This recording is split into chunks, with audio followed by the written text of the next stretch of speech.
নমস্কার বন্ধুরা, money magnet চ্যানেলে আপনাদের স্বাগত।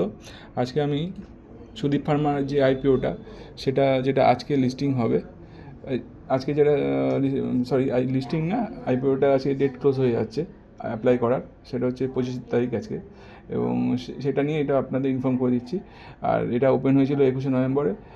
টেন্টেটিভ অ্যালটমেন্ট এটা রয়েছে 26শে নভেম্বর, আর ইনিশিয়েশন হবে রিফান্ড 27শে নভেম্বরে, এবং ক্রেডিট হবে শেয়ারগুলো আপনাদের ডিম্যাট অ্যাকাউন্টে 27শে নভেম্বরই। আর টেন্টেটিভ লিস্টিং ডেট রয়েছে 28শে নভেম্বর।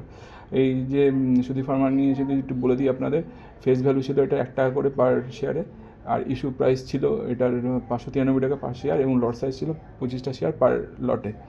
আর এখানে যে টাকাটা ইস্যু সাইজ ছিল তার পুরোটা, এখানে ফ্রেশ ইস্যু ছিল না, পুরোটা অফার ফল সেলও ছিল না। এখানে 895 কোটি টাকার যে ইস্যু সাইজ ছিল সেটার দুটো পার্ট ছিল। ইস্যু সাইজের দুটো পার্টে ফ্রেশ ইস্যু ছিল 95 কোটি টাকার, আর অফার ফর সেল ছিল 800 কোটি টাকার।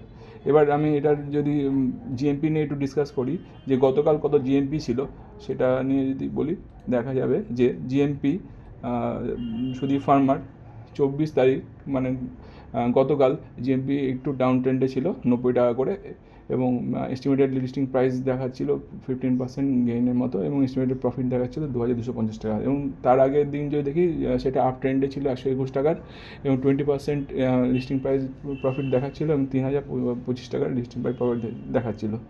এবং তারও আগে দিয়ে যদি দেখি 113 টাকা ছিল, সেখানে 19% লিস্টিং গেইন ছিল, এবং 2825 টাকার লিস্টিং প্রফিট ছিল। সো এখানে আমরা দেখতে পাচ্ছি যে এটার লিস্টিং প্রফিট গেইন যথেষ্ট ভালোই রয়েছে আপাতত, এবং সেখান থেকে আশা করা যায় যেটা হতে পারে যে ভালোই লিস্টিং হবে।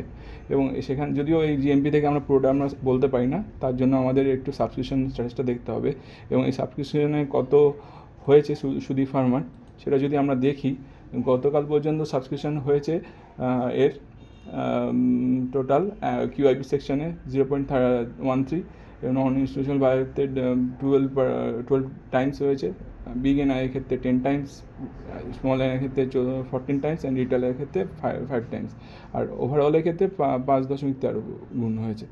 আচ্ছা, এবার যদি ডেট ওয়াইজও দেখি, যে ফার্স্ট 21শে নভেম্বরে কত ছিল, 0.09 টাইমস হয়েছিল, এবং রিটেলের ক্ষেত্রে সেটা ছিল 1.53, আর ডে 2 অর্থাৎ গতকাল 24 তারিখে ছিল হচ্ছে 0.13 টাইমস, আর রিটেলের ক্ষেত্রে 5 টাইমস ছিল, এবং অল ওভারে ছিল 5.13। এবার এটাতে অ্যাপ্লাই করা যায় কি যায় না, তার জন্য আমাদের ডে 3তে মানে আজকে কত এর সাবস্ক্রিপশন থাকে সেটা আমাদের দেখতে হবে।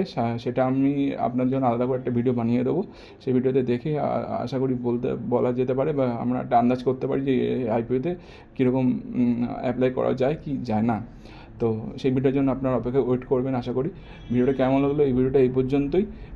ভিডিওটা যদি ভালো লাগে কমেন্টে জানাবেন, এবং আপনাদের কোনো যদি ডাউট থাকে সেই কমেন্টেও জানাবেন সেটা। আর আমার ভিডিও ভালো লাগলে আমার চ্যানেলটা সাবস্ক্রাইব করবেন কাইন্ডলি, আর লাইক করবেন, শেয়ার করবেন বন্ধুদের মধ্যে। ধন্যবাদ।